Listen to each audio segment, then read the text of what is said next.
Hello friends, मैं गुरुजी, जो कि मेरे को आपके सारे सारे स्टूडेंट्स बुलाते हैं, आपको कंप्यूटर और कंप्यूटर से रिलेटेड कुछ बातें बताने आया हूँ। प्रोग्रामिंग लैंग्वेज जो कि बहुत सारे लोगों को प्रॉब्लम होती है, उनका कुछ कॉन्सेप्ट देने आ रहा हूँ। चलिए स्टार्ट करते हैं कंप्यूटर के बारे में और देखते हैं कि कंप्यूटर कहाँ से और कैसे स्टार्ट हुआ। तो स्टार्ट किया जाए, ठीक है। तो चलिए स्टार्ट करते हैं कंप्यूटर की जर्नी के बारे में।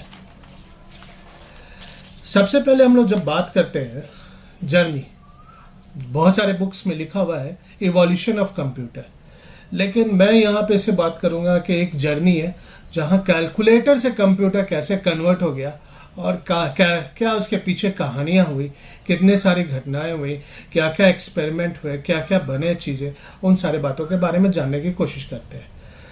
तो कहा जाता है कि 1942 में सबसे पहले सिग्निफिकेंट कंप्यूटर का डिजाइन जॉन ए एंटासॉव ने दिया था। यूएसए के थे, उन्होंने दिया था। उसके बाद क्या हुआ, बहुत सारे लोग आए जिन्होंने कि मॉडर्न कंप्यूटर के लिए बेसिक्स डिजाइन और प्रिंसिपल डिफाइन किए, वो जो कि उस समय थ्योरी था, लेकिन आज उसको हम लोग इम्प्लीमेंट करते हैं। मॉडर्न जितने भी कंप्यूटर्स हैं उनमें से कुछ का नाम है von Neumann, Shannon and Turing. ये तो बात हुई हमारी। चलिए बात करते हैं कि कंप्यूटर और कैलकुलेटर, जैसा कि मेरा टॉपिक का नाम ही है कैलकुलेटर टू कंप्यूटर, तो कैसे ये कहानी कंप्यूटर में कन्वर्ट हुआ, कैसे कोई कैलकुलेटिंग डिवाइस कंप्यूटिंग डिवाइस में कन्वर्ट हो गया। और आज के एरा में हम लोग सबको ही जानते हैं कि कंप्यूटर का रोल क्या है और कंप्यूटर कहाँ कहाँ यूज होता है। तो बात करते हैं अर्ली डेवलपमेंट, जैसा कि सबसे पहला हमारा डिवाइस है जिसका नाम है, सबको जानता होगा, द एबकस।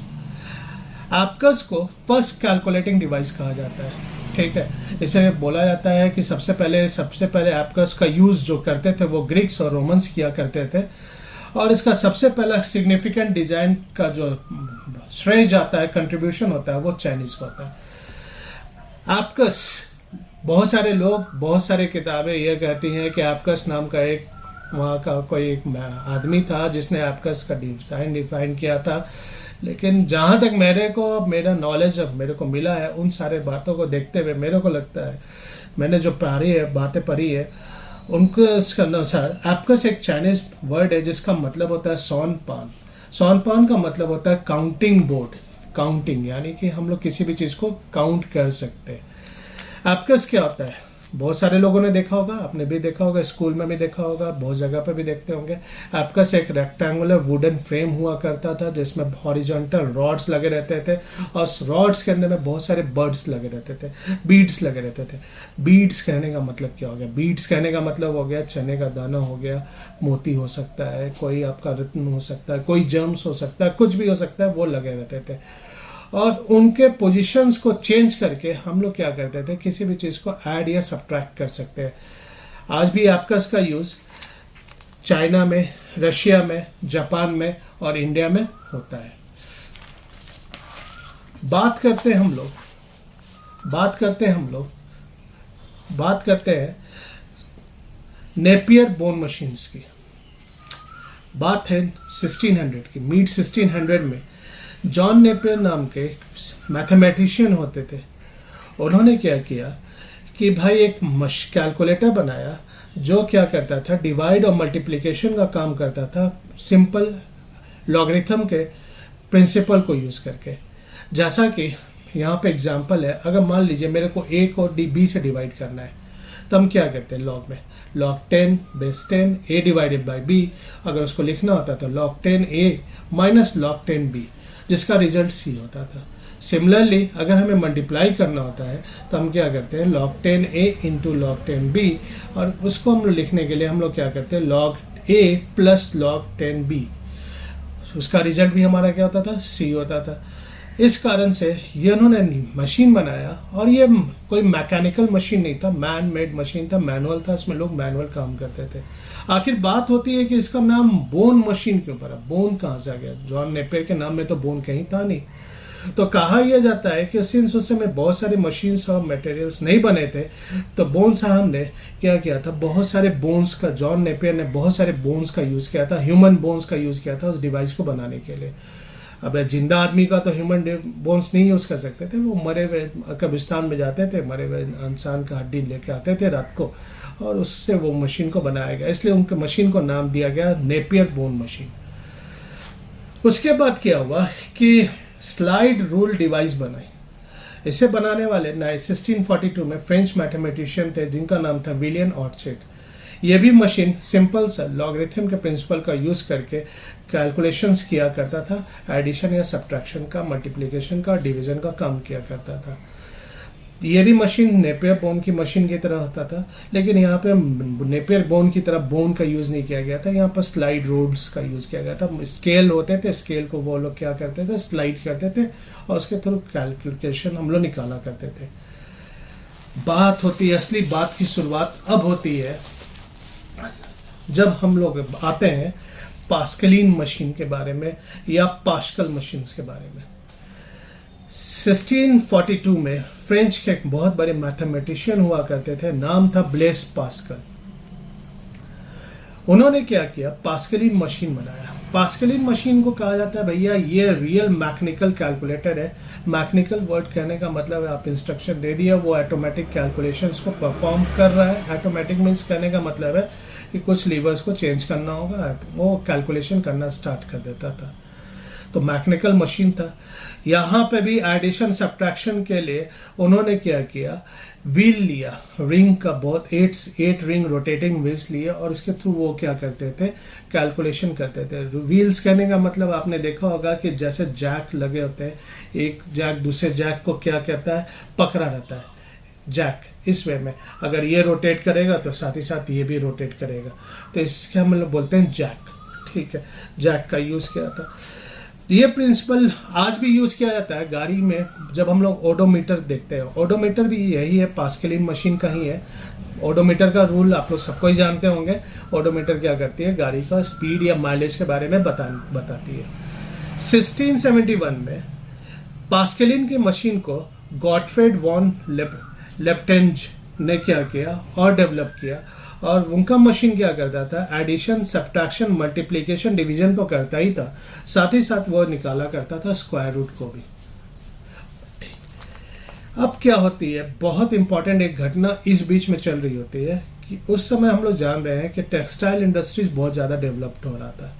लोग कपड़े, यूरोप में, फ्रांस में कपड़े टेक्सटाइल इंडस्ट्रीज बनता था और वो उसे एक्सपोर्ट करने के लिए दूसरे कंट्रीज में ले जाते थे राजा महाराजा के पास। अब जाते थे तो क्या होता था, डिजाइन को वो दिखा नहीं पाते थे, तो डिजाइन दिखाने में बहुत प्रॉब्लम होता था। अब कैसे वो डिजाइन देखे लोग कि उनके कपड़ों को पसंद किया जाए। तब उस समय क्या हुआ कि फ्रांस में एक जोसेफ जैकवर्ड नाम का एक सिंपल सा बोल सकते हैं आज के टर्म से मार्केटिंग बंदा हुआ करता था, मार्केटिंग करता था, वो कंपनी का मार्केटिंग, अपने प्रोडक्ट का मार्केटिंग किया करता था जोसेफ जैकवर्ड। उसने क्या किया, एक कार्ड लिया, मोटा सा वुड तख्ते पेपर का कार्ड लिया जिसे कार्ड कहते हैं, और उसमें छोटे छोटे होल्स बनाए, और होल्स बना के उसमें डिजाइन को वो क्या करता था, डाला करता था। फिर वो राजा महाराजा के पास जाता था, राजा बोलता था भैया हमको ये कलर में चाहिए, तो वो कलर में उस डिजाइन को प्रेस करता था, वो कलर चाहिए वो कहा करता था। उस कार्ड का उसने नाम रखा था जैकवर्ड लूम्स। क्या नाम रखा था, जैकवर्ड लूम्स। अब क्या होती है कि जैकवर्ड लूम्स, ये सारी घटनाएं घट रही थी, कैलकुलेटर का काम हो रहा था।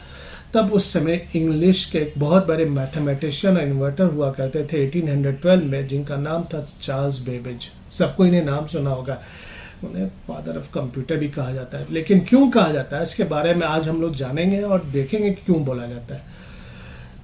चार्ल्स बेबेज ने भी कैलकुलेटर बनाने का सोचा, और उन्होंने सोचा कि जैकवर्ड लूम्स का जो कार्ड था, उस जैकवर्ड का जोसेफ का कार्ड, उसको हम लोग अपने यहाँ पे यूज करें। अब कैसे यूज करें भाई, जो भी कैलकुलेशन हो तो वो सिंपल सा क्या करें कि उसके अंदर में हम वो कार्ड डाल दें, नंबर डाल दें, कार्ड की मदद से ऑटोमेटिक कैलकुलेशन वो कार्ड में होके आ जाए। ठीक है, जिसको हम लोग प्रोसेस डाटा कहते हैं। आज भी हम लोग यही काम करते हैं, डाटा को इनपुट करते हैं, डाटा प्रोसेस होता है, और डाटा फिर क्या होता है, जो प्रोसेस होकर आउटपुट में निकल आता है।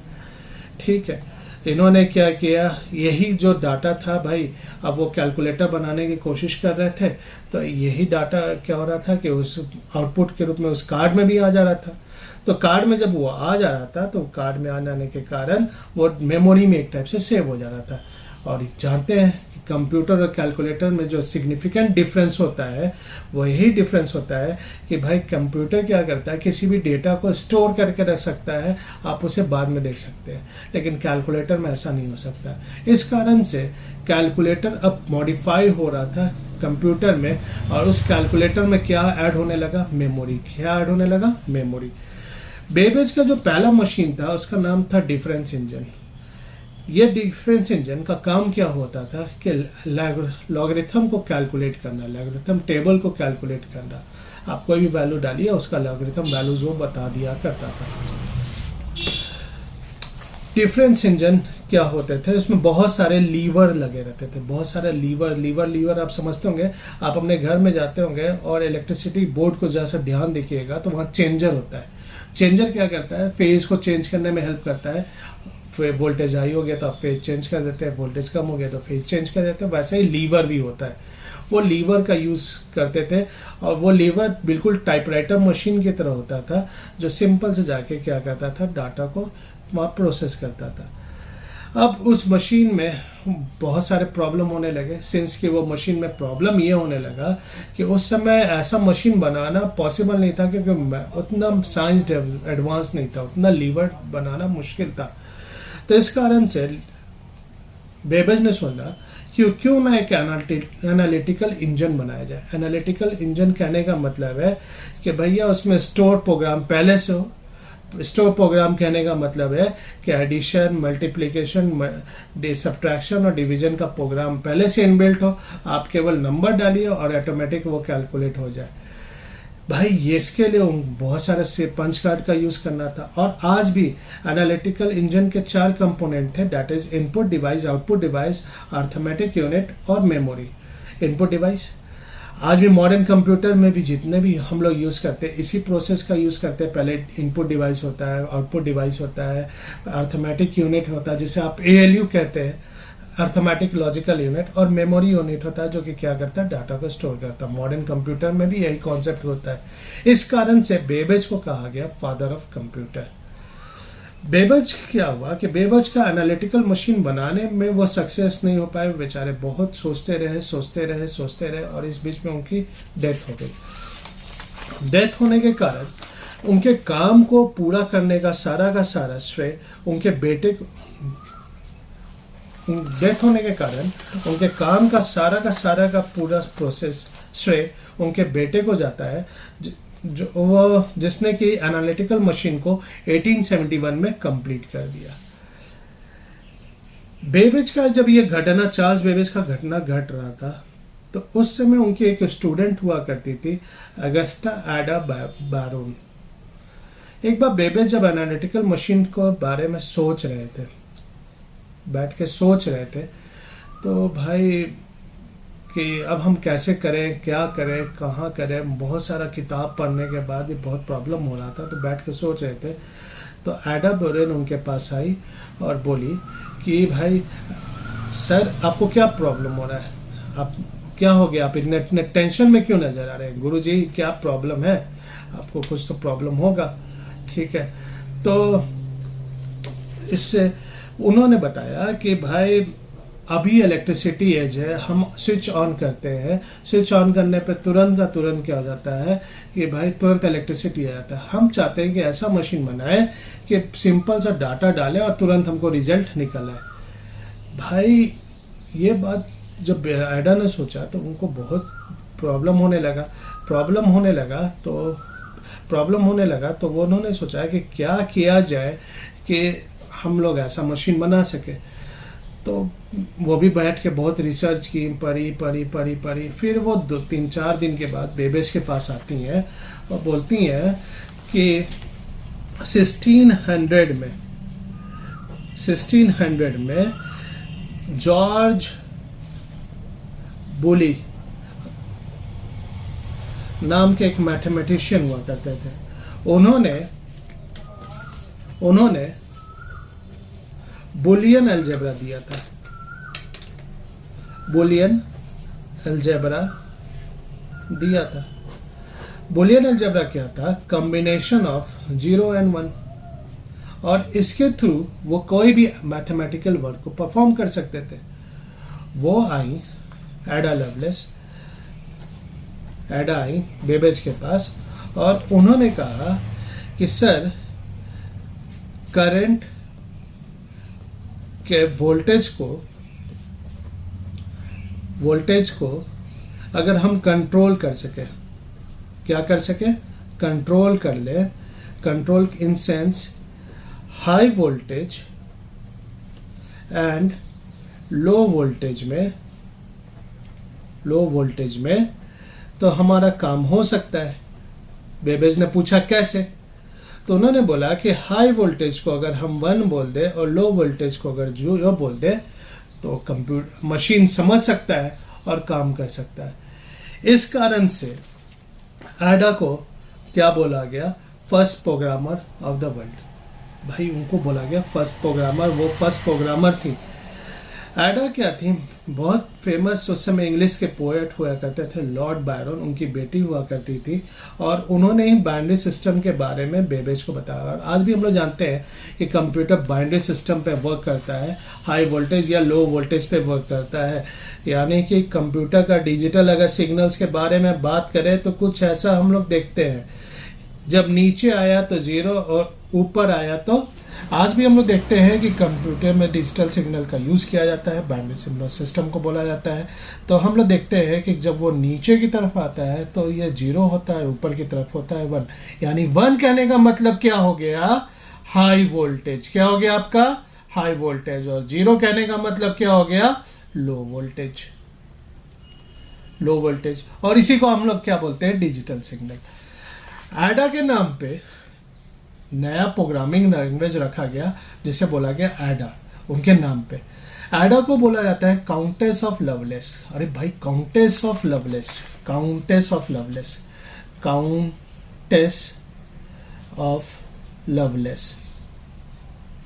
लवलेस। आखिर इसका मतलब क्या होगा? प्यार की गिनती कहने का मतलब हो गया कि जो गिनती को बहुत अच्छी तरीके से क्या करती थी? काउंट करती थी। बात करते हैं उसके बाद डेवलपमेंट की। हरमन हॉलेट 1880 में उन्होंने क्या किया कि पंच कार्ड को और ज़्यादा डेवलप किया, और कोडिंग डाटा को पंच करके उसे हॉलेट कोड्स कहा गया। यानी कि अब हमारे पास कोड्स बनना स्टार्ट हो गए। बाइनरी कोड से हम लोग शिफ्ट कर गए सिंपल सा हॉलेट कोड पे।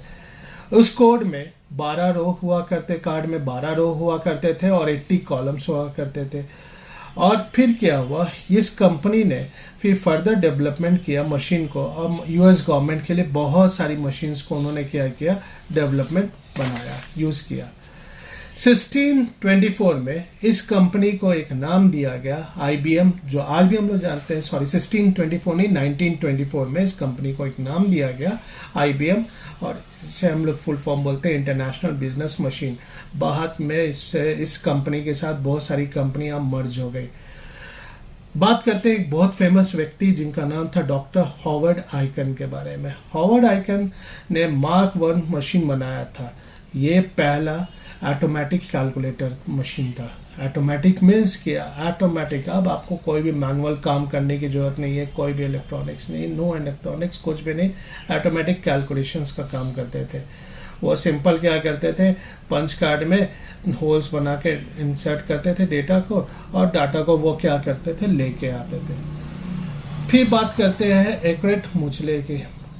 उन्होंने डेवलप किया ENIAC का फुल फॉर्म होता है इलेक्ट्रॉनिक न्यूमेरिकल इंटीग्रेटेड कैलकुलेटर। ये फर्स्ट इलेक्ट्रॉनिक कैलकुलेटर था जो मल्टीप्लाई कर किसी भी चीज़ का ऑपरेशन को परफॉर्म करने के लिए 1/3 यानी कि 1 सेकेंड का 3000 टाइम में ये क्या करता था? किसी भी कैलकुलेशन को परफॉर्म कर देता था। ये एक बहुत बड़ा कैलकुलेटर होता था जिसकी ब्रेथ 10 फीट होती थी, हाइट 10 फीट होती थी, और जो इलोंगेशन यानी लंबा होता था वो 100 फीट का होता था। इसके अंदर में कोई भी इंटरनल मेमोरी नहीं होता था, और इंस्ट्रक्शन जो भी दिए जाते थे वो स्विच की मदद से दिया जाता था। आज देखिए आप अब समझ रहे होंगे। स्विच आने का मतलब है कि अब कीबोर्ड की तरफ डेवलपमेंट होना, कीबोर्ड बनना, कीबोर्ड की तरफ लोगों का मूव करना। ये मशीन्स का डिजाइन किया गया था यूएस गवर्नमेंट के लिए भाई, कि यूएस गवर्नमेंट उस समय क्या कर रही थी, बहुत बड़ी बड़ी क्या कर रही थी, सिंपल से वेपन्स बना रही थी, मशीन्स बना रही थी। उनको लॉन्च करने के लिए मिलिट्री के लिए इस मशीन्स का यूज़ किया गया।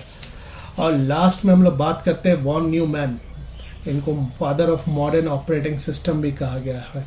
ये हंगरी के मैथमेटिशियन थे और इन्होंने बहुत सारे एल्गोरिदम और कॉन्सेप्ट दिए जिसके थ्रू हम लोग ओएस मशीन्स उसके आर्किटेक्चर के वो डेवलप किया, और डेवलप करने के बाद मॉडर्न कंप्यूटर को हम लोगों ने बनाया। ये हमारा हुआ जर्नी कैलकुलेटर का कंप्यूटर की तरफ से, और कंप्यूटर हम लोग देखें नेक्स्ट सेशन में। हम लोग नेक्स्ट सेशन में सिंपल सा प्रोग्रामिंग लैंग्वेज और उनके बारे में जानने का कोशिश करेंगे। हम लोग चाहे तो आज से भी हम लोग कंप्यूटर स्टार्ट कर सकते थे, कोडिंग लिखना स्टार्ट कर सकते थे, लेकिन थोड़ा सा कुछ फंडामेंटल और जानने के लिए ज़रूरी था कि भाई हम लोग क्या कर रहे हैं, कैसा कर रहे हैं। मैं कोशिश करूँगा कि पर डे एक वीडियो डालूँ, लंबा वीडियो ना हो, छोटा सा वीडियो 15 से 20 मिनट का वीडियो, आप भी बोर ना हो और आप भी बहुत सारा चीज़ सीख कर जाए। थैंक यू, जय हिंद।